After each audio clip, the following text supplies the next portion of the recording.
Soyez tous salués ce mercredi matin. Que Teta Mwanga vous bénisse dans toutes vos activités quotidiennes et que Teta Mwanga continue à toucher le cœur de la jeunesse gabonaise, car beaucoup de jeunes ont compris l'importance de se brancher dans nos rites et traditions. Les rites et traditions, c'est en fait les vieilles écoles de connaissances, mais qui ont été enfouies et mis dans les oubliettes. Et malheureusement, les colons, quand ils sont arrivés, ils ont volé donc ces connaissances qui étaient symboliquement enfouies dans des réceptacles. Et ces réceptacles, c'est ce que nous appelons des reliques. Et quelles reliques? Vous le retrouverez en Allemagne, en France, un peu partout. Ce qu'on appelle des masques. Il y en a plusieurs. Il y a certains objets sacrés, tels que ce que nous appelons chez les Gallois le kendo. Mon grand-père avait hérité cela de son arrière-grand-père et donné par l'arrière-arrière-arrière-grand-père. Et il y a d'autres qui ont hérité de la cithare. Bien sûr que la cithare et tous ces objets sacrés dans nos rites et traditions du Gabon s'héritent de deux manières. Soit ça va de génération en génération, c'est-à-dire que celui qui est détenteur de ses pouvoirs et qui sait comment communier avec les ancêtres à travers ces reliques-là. Et ces reliques, je le répète, ce ne sont pas forcément des ossements. Pour certains qui ont eu la chance, comme je ne l'ai jamais caché au public, j'ai eu l'autorisation de mon père de pouvoir prendre une certaine partie de son corps, me servir comme relique. Et ça, il n'y a aucun mal à cela. Malheureusement, j'ai vu un jeune compatriote qui a été arrêté pour ce genre de choses. Il faut avoir des documents. Moi, j'ai un testament signé par un huissier de justice. En 1986, j'étais encore à Capo, au lycée technique. Mon père a écrit cela. Et que 4 ans plus tard, lorsqu'il va me quitter, je n'ai fait que exécuter ce qu'il me dit. Bien sûr, l'exécution s'est faite après un certain nombre d'années. Bon, bref, c'est un petit détail en rapport avec les reliques. Les reliques, ça peut être le crâne de votre père, ça peut être le bras, ça peut être le pied, hein, ça peut être une cithare, ça peut être une bague, ça peut être ces chevalières que j'ai, mais que je laisserai au mien. Mais il y a un rite approprié. Mais nous n'allons pas là-bas. Bien sûr que ceci, c'est toujours dans le grand chapitre de nos rites et traditions, la valeur de nos rites et traditions et de véritables connaissances fondamentales qui depuis la création des humanités, la création des univers, parce qu'il n'y a pas qu'un seul univers dont notre planète Terre en fait partie, il y a plusieurs. Mais par les mutations évolutives et intellectuelles et spirituelles, ceci donc est parti de génération en génération et par le cordon ombilical ancestral, nous avons hérité de cela. Aujourd'hui donc, il est de notre devoir de continuer à transmettre fidèlement ces connaissances auprès de nos enfants. Et les méritants seront toujours félicités. Je vais dire, ceux qui sont plus attentionnés, qui prêtent vraiment attention à ces choses, vont donc bénéficier de ces connaissances-là. Aujourd'hui donc, je vais répondre à la question de quelqu'un qui a posé une question en rapport avec l'un des rites de chez nous.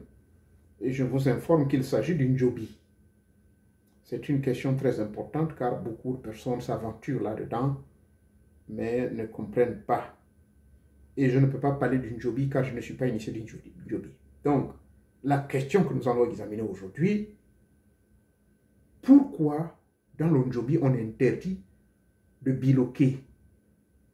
Pourquoi dans le Njobi on interdit de sortir du corps physique, faire ce qu'on appelle un voyage astral? Pourquoi c'est interdit? Je répondrai à cette question par rapport à mon expérience dans les sciences du paranormal et de l'étude comparée avec toutes les grandes sociétés secrètes initiatiques où j'ai été initié. Il y a des milliers, mais j'ai été initié dans 29. Et sur ces 29, j'ai fait un composite. Et par rapport à cette étude de comparaison, je vais vous donner ma réponse. Mais avant cela, nous allons nous détendre un tout petit peu en musique traditionnelle. Ça vient du Fernavas toujours. Merci beaucoup.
nuga. Ah, ngombi duma. Oh, bola tata. De la show. Duma meono. Hey.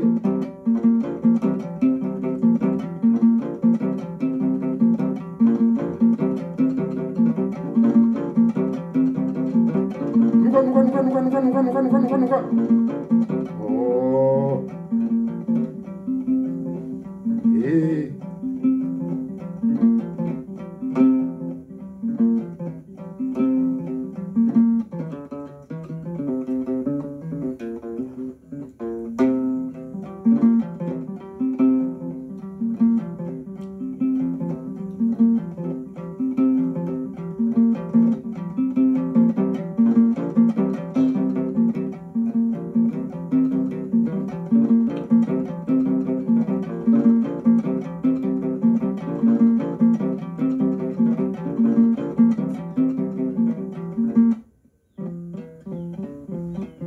Ajo wete. Ya. Muera pututu mutete. Koda joku. Ungwe. Lombe ino. Ana ubutemia. Osamu edu. Ikambe edu. Wata. Buta. Ah, wajasi kolomba imapukulu ke. Ate kono ko ya buta. No. Ya buta mono kumbezeo. Et toi avez beau.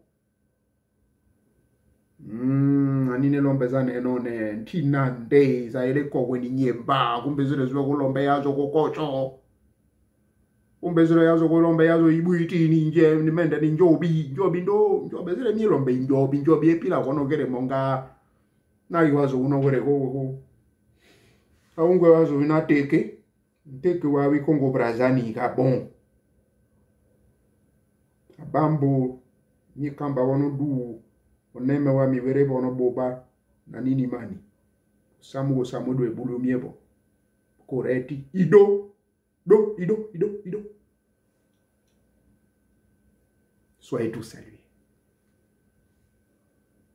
Je viens de m'exprimer toujours dans la langue que je maîtrise le plus. Ma première langue, c'est ça. Et la deuxième langue, c'est l'anglais. Et la troisième, c'est peut-être la quatrième, c'est le français. Je dois m'adresser d'abord aux miens avant de vouloir parler d'un sujet aussi sensible. Kokowani nyemba. Kolombe yazo yarigo na kagisazo. Mongerega kokono we mamiza. Lengwani aneno tenibonoka buta. Yingino golombe inkende wasi maji wa mende na mende golombe iroju kwa iframacho nirike beloho kara ino shamunde butana nifura ya buta na winge bono bere ko mapukulu era ko mapukulu miyamedenga weke beloho bere ko mapukulu.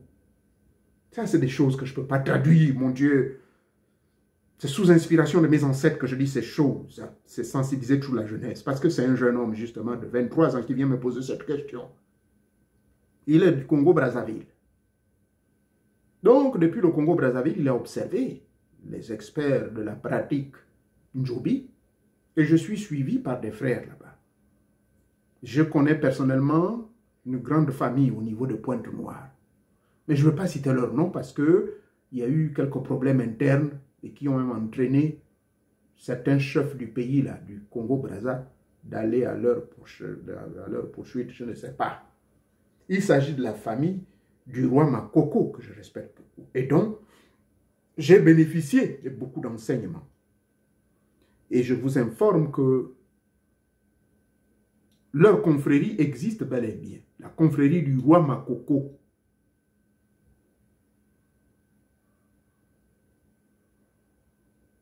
Tout Bantou, circoncis de cœur et circoncis du prépuce a accès. Mais il faut un cooptage naturellement. Il faut que quelqu'un vous guide. Il faut... Vous savez, le roi Makoko, de son vivant, je ne vais pas trop parler de lui sans pourtant connaître ce personnage, ce monsieur, si puissant. Il était roi.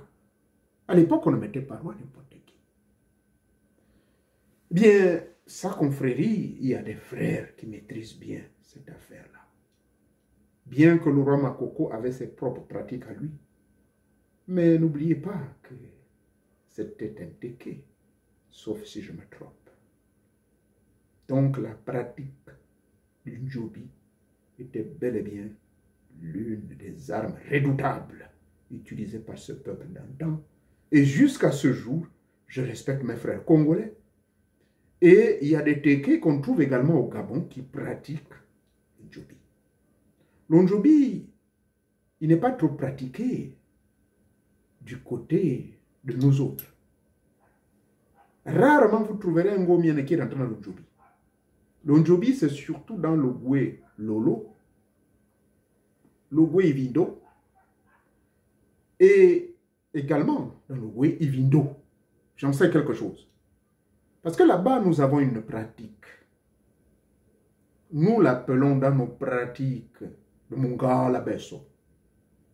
Oui, quand j'avais été initié, lors de ma circoncision, je ne cache pas mon histoire, j'avais presque 19 ans. Ah oui. J'avais 18 ans, étant en première. Le passage de seconde en première au lycée technique, c'est là où on m'a circoncis. J'avais 18 ans et plus. Je ne connaissais pas les femmes. Et j'avoue que j'étais même très jeune, parce que j'ai un aîné, Madouma, je ne sais pas s'il vit encore, Madouma était le fils né par ma tante. Ma tante qui est née par le petit frère à ma grand-mère, Sasa. Son petit frère qui s'appelait Nzibo. Monsieur Nzibo donc a eu à faire beaucoup d'enfants. Et parmi ces enfants qu'il a eu à faire, c'est cette sœur-là, Suzanne, elle vit encore. Hein. Elle a ses villages là-bas à Biwenye. Je prie beaucoup que je la voie cette fois-ci quand je vais descendre là en juillet, mon Dieu. J'ai la chair de poule, je ne sais pas, peut-être c'est un message. Parce que quand la dernière fois elle m'avait parlé, c'est en 2011, hein, elle m'avait dit, ah papa, il faut venir. Et elle maîtrise bien le gallois et le saké. Bref, donc le grand-père Mbombo qui était Kota, l'époux à ma grand-mère Sassa, et plutôt à ma grand-mère Mouma, la petite sœur de Sassa, ce vieux-là, il a dit, toi, puisque tu as le sang de chez nous, on va t'amener. On va t'amener voir ce qu'on appelle Ngoinga Singa dans la forêt. Le maquillage, on me l'a fait. Je prends dans le détail. Ceux qui sont initiés, qui ont été circoncis dans les rites Kota, savent de quoi je parle. Il y a un maquillage assez spécifique qu'on vous fait. Les femmes, il y a une chanson. Mbuo, mbuo, tchembeke bombo, webonde kanholo, mwete bombo ebo. Mbuo, mbuo, tchembeke bombo, wende kanholo, mwete bombo ebo. Ah, émotion.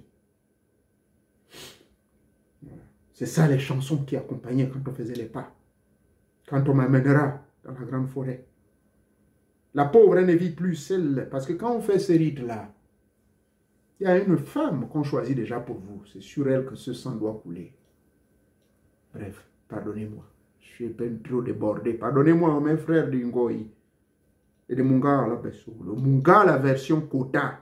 Parce qu'il y a le Munga, là, chez les Nzebi.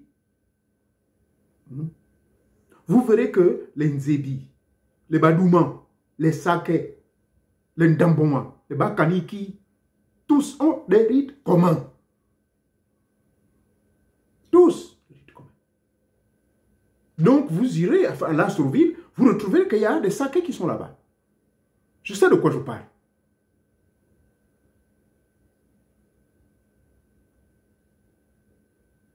Que Dieu ait son âme. Mon beau-père. Hein? Le père à mon ex, avec qui je fais une belle fille. Elle est de Lastrouville. Ce papa-là m'a parlé. On avait discuté. Et on est même de la même tribu, du même clan, voulais-je dire. Quand je découvrirai dans son parler, quand il va me décrire, quand je lui parlerai de ma grand-mère. Bref, pourquoi je suis allé loin là-bas? Mais ça fait partie de l'affaire du Ndjobi. Donc, dans le Ndjobi, il y a plusieurs branches. Je me répète que je ne parle pas en tant qu'initié du Ndjobi. J'ai des amis qui sont des maîtres initiateurs de Ndjobi. Je connais beaucoup au niveau de Brazzaville. Dans mes voyages réguliers à Pointe-Noire, j'ai eu le privilège de les visiter. Et j'ai des amis qui aujourd'hui ont écrit sur le Ndjobi. Mais ce que je déplore, il ne fallait pas qu'ils écrivent un peu la même chose que nous condamnons au niveau du Bouiti. Il ne faut pas les dévoiler nos secrets. Et il faut éviter de faire des déclarations gratuites aussi. C'est ça le danger avec les rites de tradition. Bon, écoutez, je ne vais pas vous distraire un peu, pardonnez, c'est la passion. Donc, le Ndjobi existe dans la zone de Brazzaville. C'est pratiqué à Pointe-Noire. La zone de Dolisie est montée. Ndjobi, j'ai entendu parler du Ndjobi, c'est à travers le vieux Omar Bongo de son vivant. Et son grand frère qui était détenteur de tous ces programmes, ces histoires, le vieux Andjoa. Là, c'est au niveau du Gabon.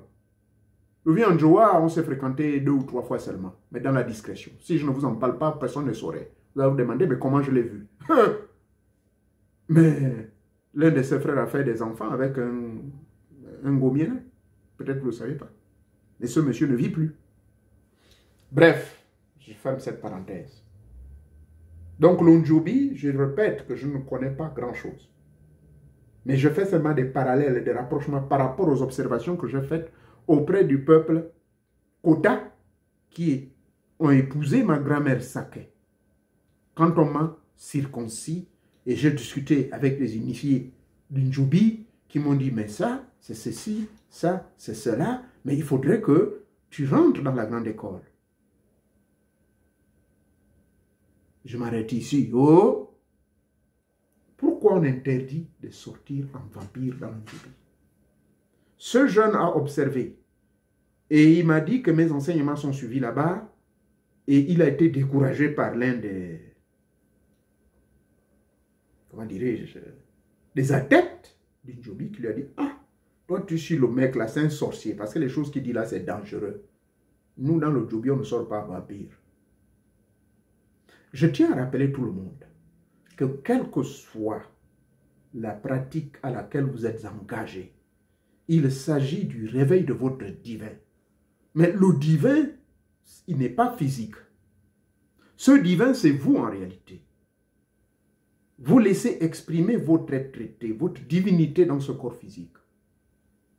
La planète Terre, comme je l'ai toujours dit dans tous les jours, c'est une école où on vient apprendre, d'expérimentation. Et ce corps physique le plus grossier qui nous a été prêté lors de notre transition, qu'on appelle en étude du paranormal ou en parapsychologie, ce corps physique n'est que un moyen par lequel nous venons expérimenter les choses sur Terre. Sinon, nous avons plusieurs corps. Maintenant, le corps principal, mais c'est le corps divin, spirituel. Nous sommes une divinité, nous sommes une partie de Dieu. En réalité, tous dispersés ça et là, initiés et éveillés. Parce que tous ceux qui ont éveillé leur esprit sont des initiés. Un initié, c'est celui qui a connu l'éveil conscientiel, c'est-à-dire de sa conscience divine. Il a pris conscience de son existence. Il a pris conscience de sa mission. Et de ce fait, la sortie astrale, c'est une phase, c'est une étape importante dans toute école initiatique. Le parent qui vous a dit qu'il est interdit de sortir, ça dépend. Les grands maîtres d'Undjobi, si vous pouvez leur montrer cette vidéo, ils ne vous diront pas le contraire. Les grands maîtres de Bouété, ils ne vous diront pas le contraire, que ce n'est pas mauvais de sortir. Mais, pardonnez-moi, vous entendrez les mêmes propos, même chez nos frères de Bouété, ils vont me dire non. Le type là, il dit quoi là? Comment vous allez sortir en vampire? Puisque, ça fait partie des recommandations avant de consommer le bois sacré, car j'en ai consommé. J'ai vécu l'expérience. J'ai été initié dans le Bouété. Je ne suis pas un maître du Bouété, ni un ganga de haut niveau. Je peux dire peut-être que je n'ai qu'un bandit. Mais à cause de l'espace et le temps, venu chercher une aventure aux États-Unis il y a plus de 20 ans, plus de 22 ans, je me suis déconnecté des miens. Mais les entités sont là avec moi. J'ai mes éléments avec moi. J'ai mes réceptacles avec moi. Hein? Que vous pouvez appeler dans le langage de chez nous, votre corbeille de pouvoir, votre Bouété. Je m'arrête ici. On ne rentre pas dans les détails. Donc, que ce soit dans le Bouété, que ce soit dans le Ndjobi, il faut le retenir que lorsqu'on a atteint un niveau d'éveil spirituel, l'exploration du monde de l'au-delà ne peut pas être interdite. C'est-à-dire que sortir du corps, mais comme les gens au village en Afrique, le langage a été déformé. Dans la bonne science, je l'ai toujours répété, allez étudier la parapsychologie, dont j'ai près de 10 volumes là, disponibles. À l'époque de l'école qui avait été créée par Bernard Lancelot, ancien hypnotiseur professionnel de son état, il créa sa grande école appelée Alpha International, dans laquelle il mit un programme que moi j'ai suivi des années 80 jusqu'en 84, j'étais encore au lycée technique. J'ai suivi toutes les branches et il a une branche qui vous permet d'avoir accès à la franc-maçonnerie, car il vous explique qui était réellement le grand fondateur de la franc-maçonnerie. C'était quelqu'un. Cagliostro, c'est son nom. Et il nous montra, M. Bernard Lancelot, il nous a montré le grand rite secret de la franc-maçonnerie originale pratiquée par Cagliostro, lequel Cagliostro a été tué par les autres prêtres. Parce qu'il était quelqu'un qui ne voulait pas. Si les gens pourraient suivre la franc-maçonnerie laissée par Cagliostro, on n'assisterait pas à toutes ces pédérasties ou les guerres que nous vivons à gauche à droite. C'est pour cela qu'ils l'ont tué. Ce n'était qu'un chapitre. Donc, même dans ces essais, on nous parle de la sortie astrale. Dans un certain niveau maçonnique, on vous parle de la sortie astrale. Dans la Rose-Croix à Morque, je crois même dès le premier degré que vous faites chez vous à domicile, dès que vous recevez votre premier monogramme, vous allez rencontrer le premier Dieu, Faucon. Vous allez le voir vis-à-vis, face à face. Il va vous donner cette initiation. Et tout initié de la Rose-Croix à Morque ne pourra pas me dire le contraire, car j'ai vécu cette expérience. Tout le monde passe par ça. Si vous êtes rosicrucien à Morque, ou Rose-Croix à Morque, parce qu'il y a une différence entre le Rosicrucien et le Rose-Croix. Quand vous êtes devenu un Rose-Croix confirmé, sur votre parcours, vous recevez à domicile 2 initiations. Ça, c'est ce que j'ai appris ici auprès des Américains en 2006, lorsque je me suis branché auprès d'eux. J'ai assisté au grand séminaire en Californie, où se trouve le siège de la Rose-Croix à Morque. Le premier rite, dès que vous recevez les monographies, vous faites certains machins, vous observez certaines choses. Le premier rite rosicrucien ne se fait pas dans le temple. Vous le faites chez vous à domicile. Et vous aurez la visite du dieu Faucon qui viendra vous rendre visite. Et vous connaissez qui est le dieu Faucon dans nos rites ancestraux originaux. Quand on vous parle d'Isis, d'Osiris, tous ces mecs-là. Bref, tout ceci recommande que il faut, l'aboutissement, c'est de sortir hors de votre corps. Vous ne pouvez pas être embrigadé. Ce corps, on l'utilise pour vivre certaines expériences, pour justement apprendre tout ceci. Et dans mon soubassement, là-bas, il y a près de 700 ouvrages. Là, je n'ai à peine seulement que 200.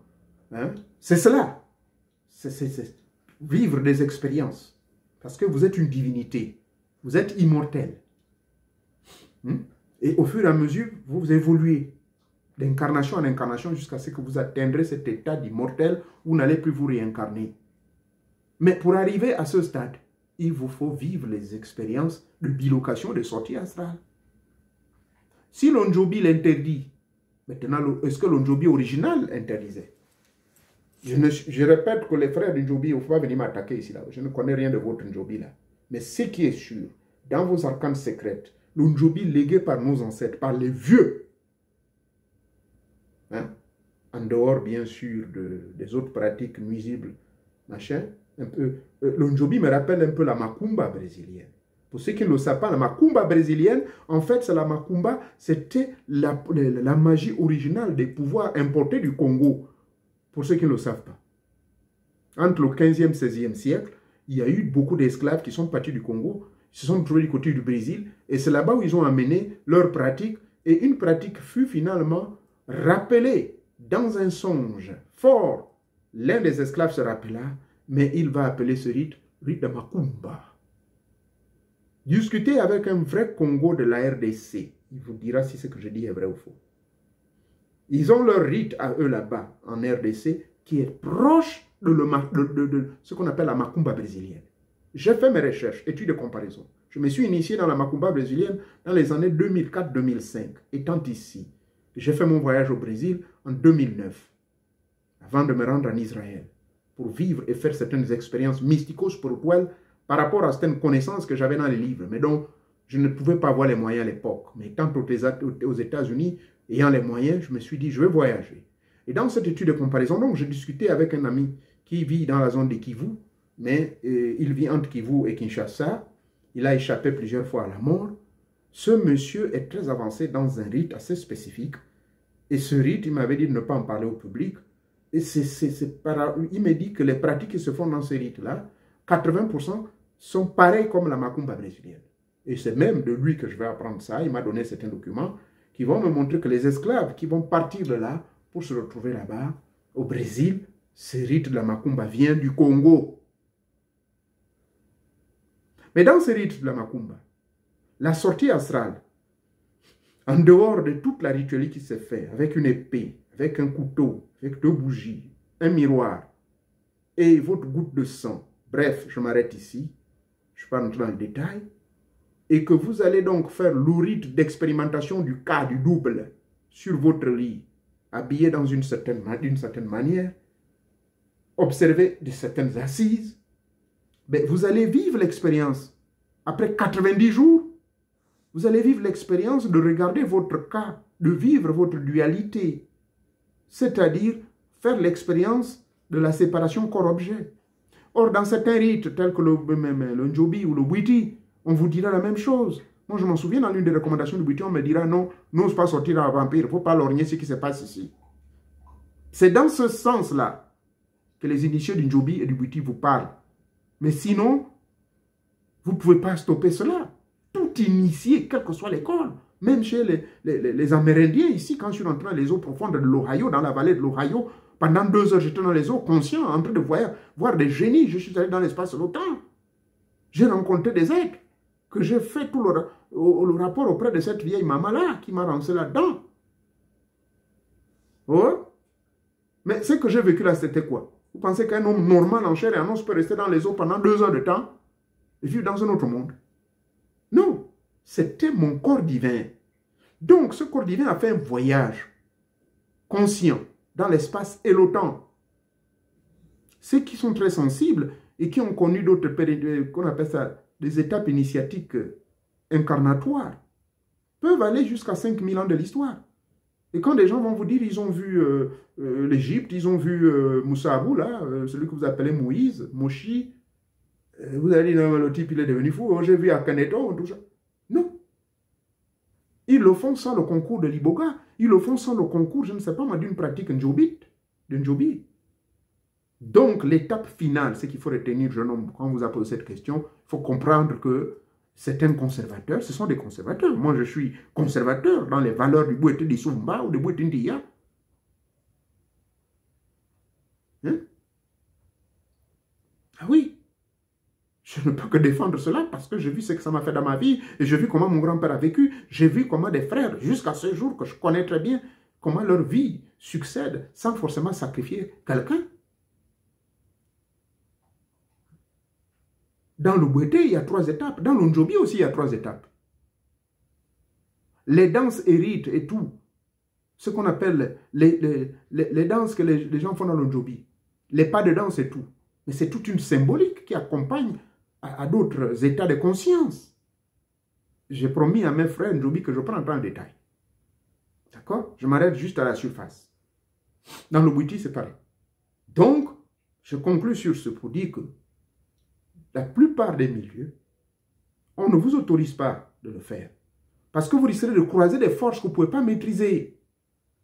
Et les gardiens du seuil, souvent n'acceptent pas que vous alliez découvrir ce qui se cache là-bas.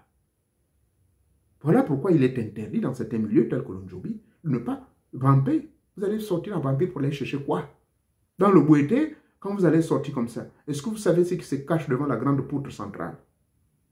Ceux qui sont initiés du Bwiti savent de quoi je vous parle. C'est là où se trouvent des grands mystères. Et vous voulez sortir. Mais vous ne pouvez pas sortir sans passer par la permission de... Bref, je préfère fermer ma bouche. Vous ne pouvez pas. Vous osez le faire, mais vous allez croiser la mort. Ce qu'on appelle le mauvais œil. Parce que vous sortez avec l'œil de vouloir lorgner. Vous voulez savoir. Mais consommer déjà le bois sacré, c'est chercher à savoir. Donc, contentez-vous de votre voyage pour aller maintenant découvrir ce qui se cache là-bas. Pour aller découvrir votre machin, votre Bwete.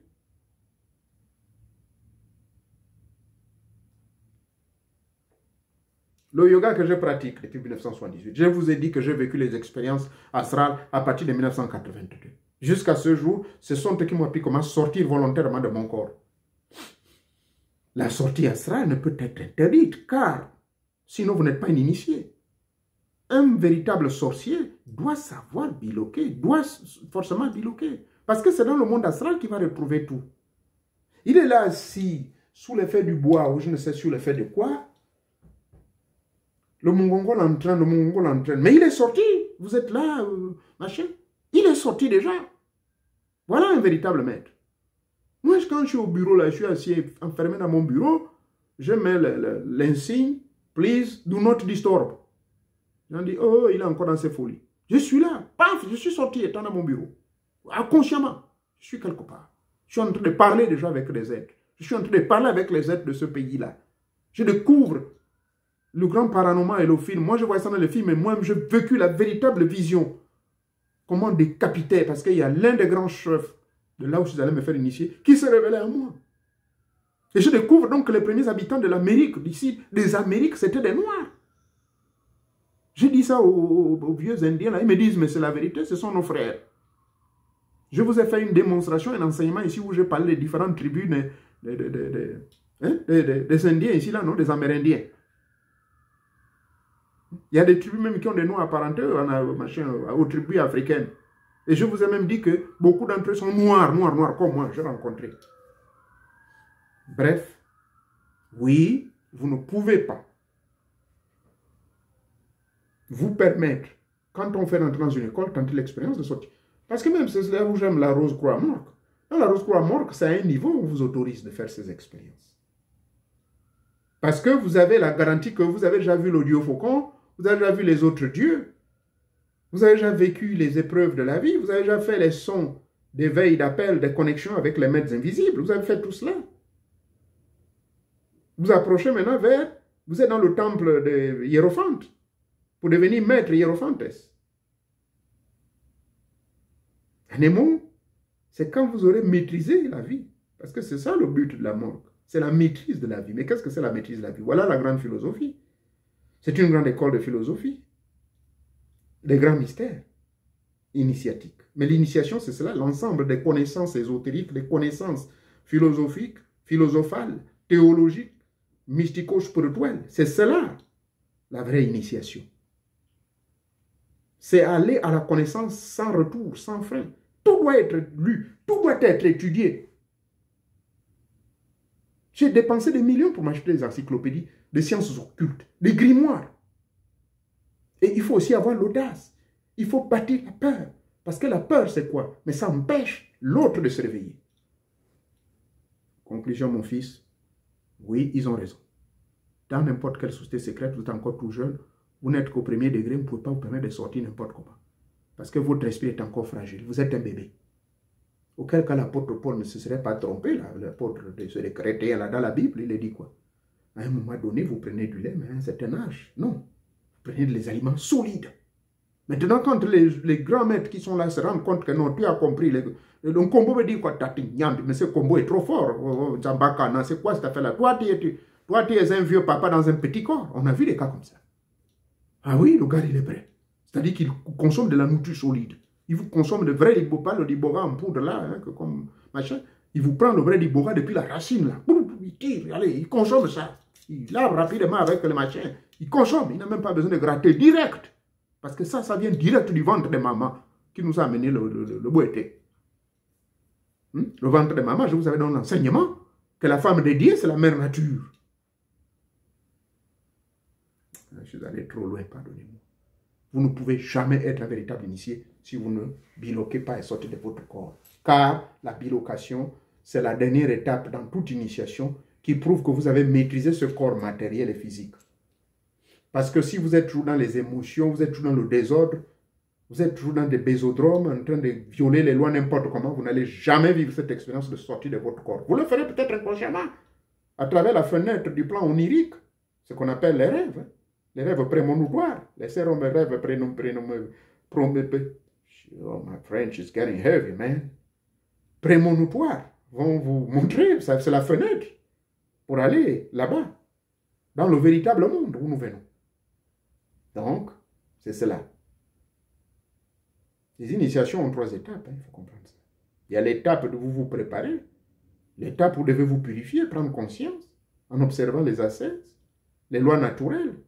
Vous devez étudier la chimie, vous devez étudier la physique. Ça s'est passé comme ça au temple de Saïs en Égypte. Ouais. Le temple de Saïs en Égypte, ça s'est passé comme ça. Mon Dieu, ouais, l'ouvrage là.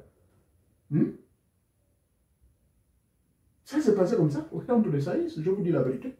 Les gens passaient le temps à étudier les maths, la physique, l'astrophysique, observer le soleil. Ils sortent la journée. Et puis voilà, ils partaient observer comment les étoiles, tout et tout. Et le soleil, après on fait passer maintenant à l'aspect pratique, où il fallait se baigner il fallait se baigner maintenant de l'énergie solaire. Je crois qu'il y a quelqu'un qui a dit, je crois que c'est de Descartes, sur son livre intitulé Le discours de la méthode. Chez le mortel, c'est soit le physique, soit l'intellect qui domine. Mais l'âme, il tient rarement sa place. Chez le commun des mortels, notre âme tient rarement une place. On est là, on bouffe des batoukas, on fait le désordre, on fait des bésodromes, ceci, cela. Or, ajoute M. Descartes dans son livre de la méthode, le discours de la méthode, sachez que pour le prétendant à l'initiation, il y a 3 étapes qu'il doit prendre en considération. Son corps physique ne doit pas être dominé par... le corps ne doit pas dominer sur l'esprit. Le corps ne doit pas dominer sur l'esprit. Mais c'est l'inverse qui doit se faire. C'est l'esprit qui doit dominer votre corps. C'est pour ça qu'on parle de la maîtrise de la vie dans la rose croix en mort. C'est pour ça qu'on parle de la maîtrise et de la compréhension et la mise en application des grands principes mystico-spirituels de Theta Mwanga. On vous parle de cela dans la grande école, le temple de Saïs, où Isis recevait la grande initiation et son fils. L'esprit ne doit pas dominer aussi sur l'âme. Et enfin, et l'âme doit triompher de ses propres faiblesses, de celles de l'esprit et celles du corps. C'est pour cela, dans le livre d'Hermès, l'hermétisme, je l'ai ici, un volume de 4 volumes, au total de 2000 pages, il est dit quelque part, si je ne me trompe point, le 3 fois très grand, parce qu'il avait triomphé et l'âme, et le corps, et l'esprit. Les 3 fois très grand. 3 fois très grand. Est-ce que vous êtes assez... Vous ne pouvez pas être à cette étape de 3 fois très grand si vous n'avez pas dominé votre corps physique, dominé l'âme et l'esprit. Mais il ne doit point être des déséquilibres. Le corps physique ne doit point dominer l'esprit. L'esprit aussi ne doit pas dominer le corps.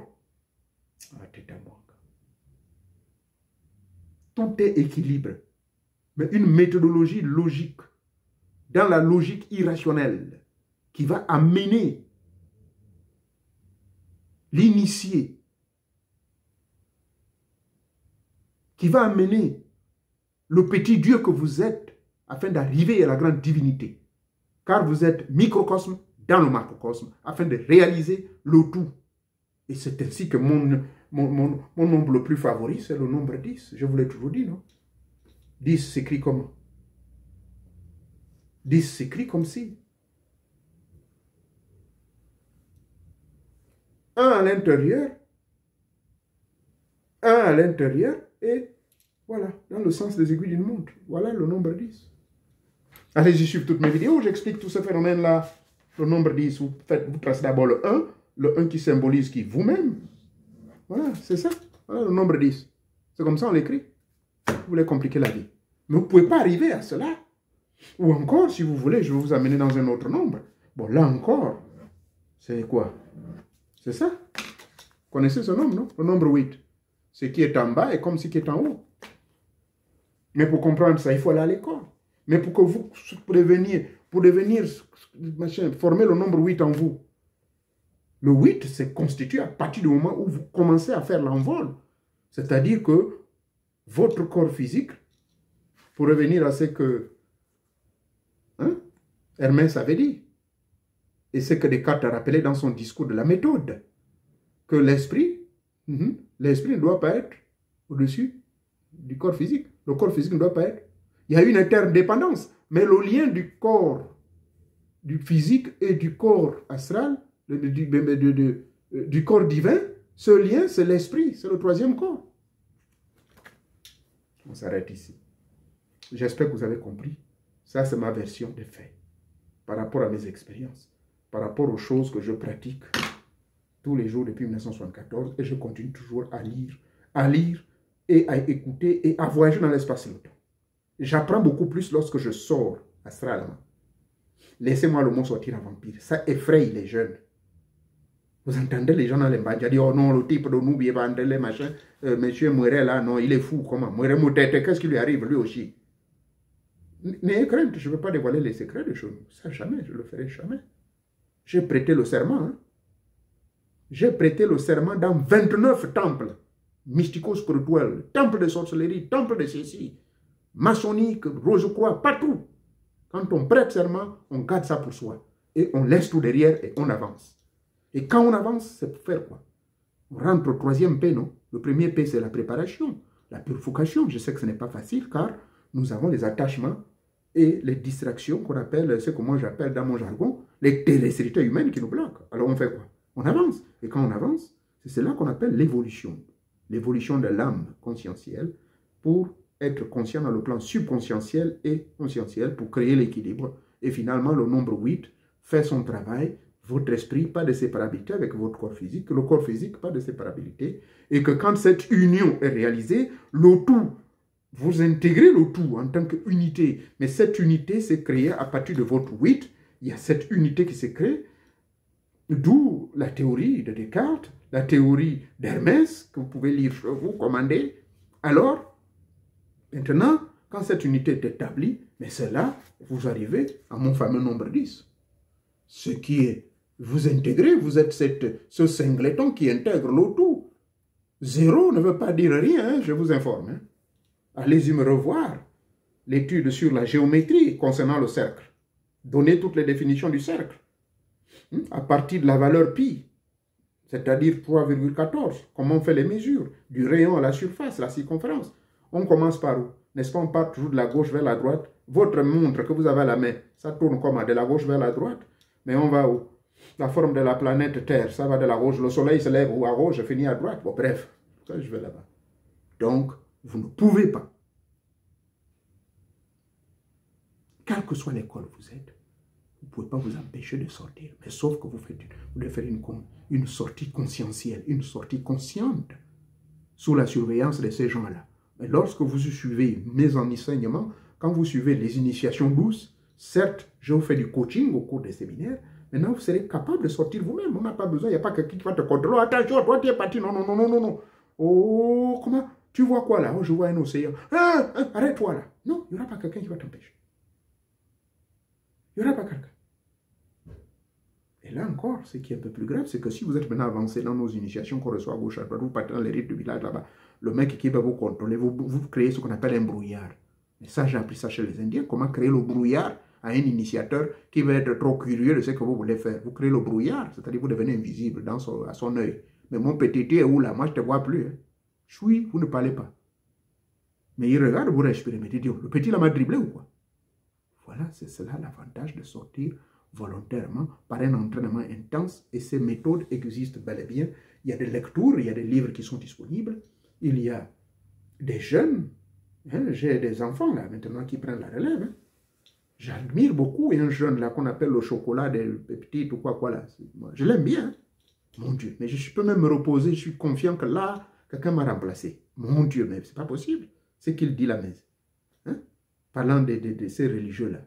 S'il a pris cet objet, comment dirais-je, il a pris l'engagement de faire tomber toutes ces religions imposées et importées. Et allez-y suivre mes enseignements intitulés le danger de la colonisation mystico-spirituelle, religieuse, économique et politique. Comment alors se décoloniser de tous ces systèmes-là? C'est le grand combat maintenant. Et si je peux avoir au niveau de mon pays, le Gabon, hein, même 10 comme cela, mais mon Dieu, ça nous fera du bien. Hein? Ça me fera du bien. Au moins un jour, je peux maintenant quitter ce monde-là, je peux me reposer. Hein? Mes enfants, là, le premier garçon, il a combien? 28, 29 ans. Ça, bon, peut-être je comprends sa situation. Le plus jeune ici, là, il est dans ses ambiances américaines. Il est content, la mariée femme américaine, les enfants. Bon, je ne parle pas de la vie privée de mon fils, parce qu'il me suit aussi.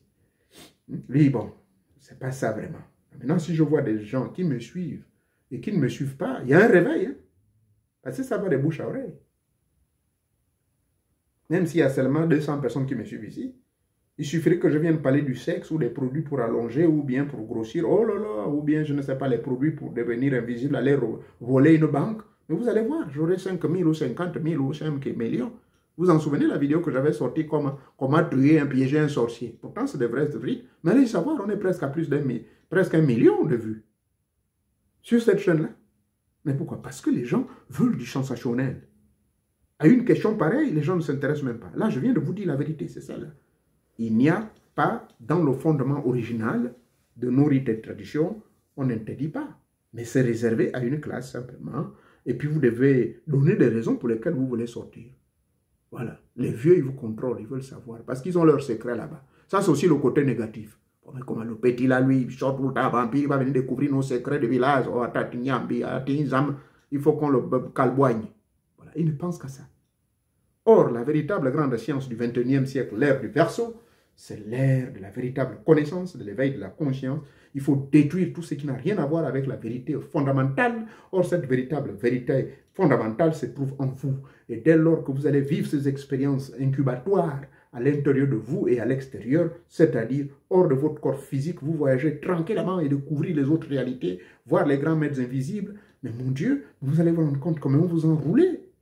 Et que la religion n'a rien à foutre, parce que dans la même Bible, dans le livre des Actes des Apôtres, l'apôtre Paul dit bien que Dieu n'habite pas dans des temples qui sont faits de médiums. Et il ajoutera quelque part dans 2 Corinthiens, je crois, le chapitre 7, que le véritable temple, c'est vous. Le temple de Dieu est en vous. Et que par conséquent, c'est une distraction de bouger les fesses à gauche, à droite. Mais ça, ces vérités-là, je ne comprends pas. On est toujours en train de... On vous hypnotise dans ces milieux-là. Je laisse le soin à mon fils, là, le chocolat, machin, des filles, faire ce travail-là.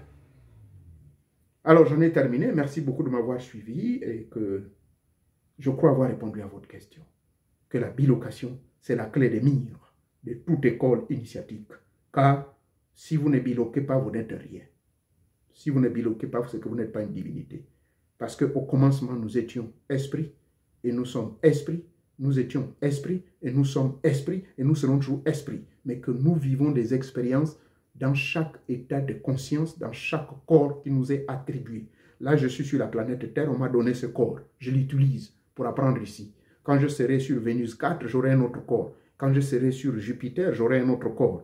Car chaque planète et chaque milieu éthérique a des vibrations qui sont de fréquences plus élevées ou plus évoluées. Merci beaucoup, que Teta Monga vous bénisse.